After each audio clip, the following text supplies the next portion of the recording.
आप सभी का सुपर कंसेप्ट क्लासेस में स्वागत है। और आज की इस वीडियो में मैं आप लोगों को क्लास 12 साइकोलॉजी के टॉप 40 इंपॉर्टेंट एमसीक्यू क्वेश्चंस बताने वाला हूं, जो आपके कल की एग्जाम के लिए बहुत ही ज्यादा इंपॉर्टेंट होने वाला है।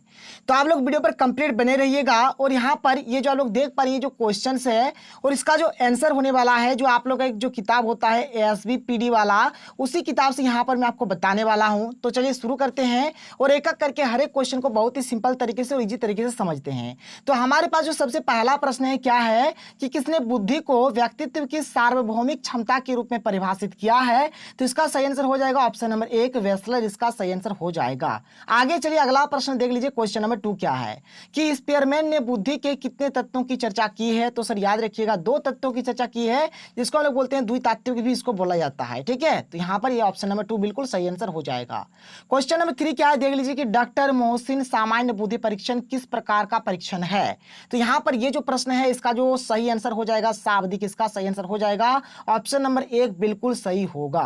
क्वेश्चन नंबर 4 देख लीजिए। क्वेश्चन नंबर 4 क्या है कि मनोवैज्ञानिक वाइगोस्टकी कहाँ के निवासी थे, कहाँ के निवासी थे आपको बताना है। तो 4 नंबर का जो राइट आंसर हो जाएगा रूस, इसका सही आंसर हो जाएगा ऑप्शन नंबर 2 बिल्कुल सही आंसर है। आगे चलिए अगला प्रश्न देख लीजिए। Question number 5। क्वेश्चन नंबर 5 यहाँ पर क्या है कि विभेदक परीक्षण का उपयोग किस मनोवैज्ञानिक ने भारतीय अनुकूलन के अनुसार विकसित किया है। ठीक है, तो यहाँ पर ये जो प्रश्न है इसका जो राइट आंसर हो जाएगा क्या हो जाएगा जे.एम. ओझा, इसका सही आंसर हो जाएगा ऑप्शन नंबर 4 बिल्कुल सही हो जाएगा। आगे चलिए अगला प्रश्न देख लीजिए। Question number 6। क्वेश्चन नंबर 6 यहाँ पर क्या है कि लिकर्ट स्केल में कितनी श्रेणियां होती है, कितनी श्रेणियां होती है आपको बताना है।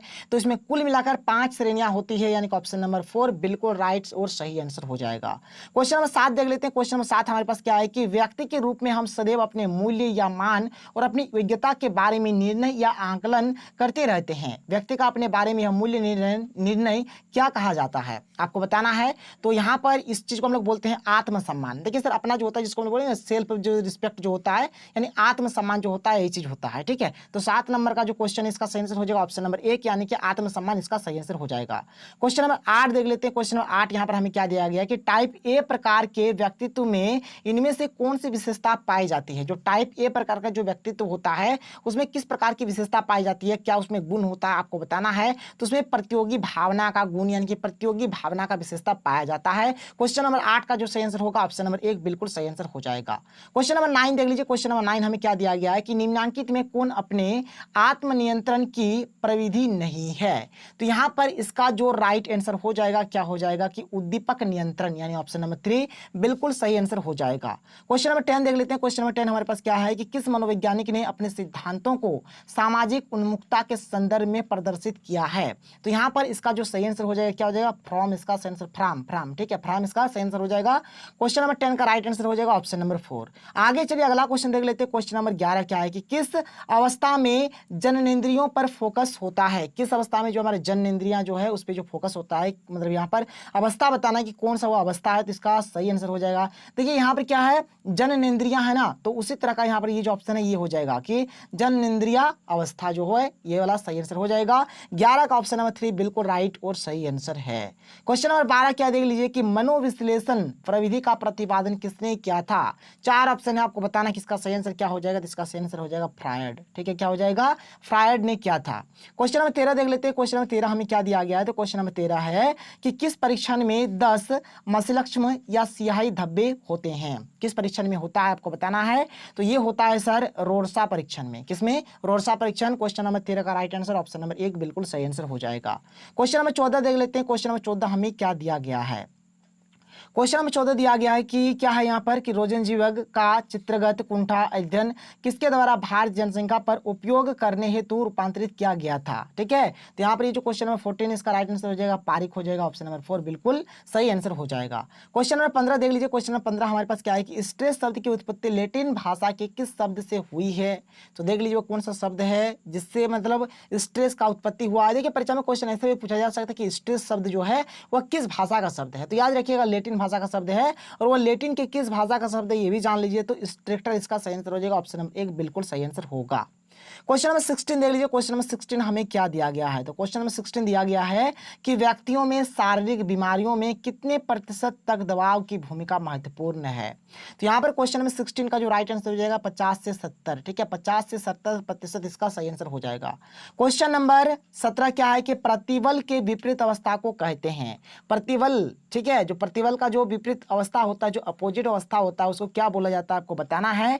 तो यहाँ पर इसका राइट आंसर हो जाएगा चिंतन। क्या हो जाएगा? चिंतन इसका सही आंसर हो जाएगा। 17 का ऑप्शन नंबर 1 बिल्कुल सही आंसर हो जाएगा। अगला क्वेश्चन, क्वेश्चन नंबर 19 क्या है कि दबाव संचार प्रशिक्षण विधि का विकास किसके द्वारा किया गया? तो यहाँ पर इसका जो सही आंसर हो जाएगा क्या हो जाएगा कि मिचेन बॉम। ठीक है, मिचेन बॉम इसका सही आंसर हो जाएगा, याद रखिएगा। क्वेश्चन नंबर 19 का क्या हो जाएगा? ऑप्शन नंबर 4 यहाँ पर सही है। आगे चलिए, अगला जो क्वेश्चन है क्या है? क्वेश्चन नंबर 20 की सामूहिक पागलपन के प्रभाव किस शताब्दी से मिलते हैं? तो यहाँ पर क्वेश्चन नंबर 20 का जो राइट आंसर होगा 10वीं से 16वीं शताब्दी इसका बिल्कुल सही आंसर हो जाएगा। क्वेश्चन नंबर 10 का क्या होगा? ऑप्शन नंबर 1 बिल्कुल सही आंसर हो जाएगा। क्वेश्चन नंबर 21 क्या है? देख लीजिए कि इंडिविजुअल साइकोलॉजी के प्रतिपादक कौन थे? तो यहाँ पर इसका सही आंसर हो जाएगा एडलर। एडलर इसका सही आंसर हो जाएगा। एडलर ने इसका प्रतिपादन किया था। आगे चलिए क्वेश्चन नंबर 22 देख लेते हैं। क्वेश्चन नंबर 22 हमें क्या दिया गया है? देख लीजिए क्वेश्चन नंबर 22 यहाँ पर हमारे पास है कि निम्न में से कौन असामान्यता का प्रकार नहीं है? कौन असामान्यता का प्रकार नहीं है आपको बताना है।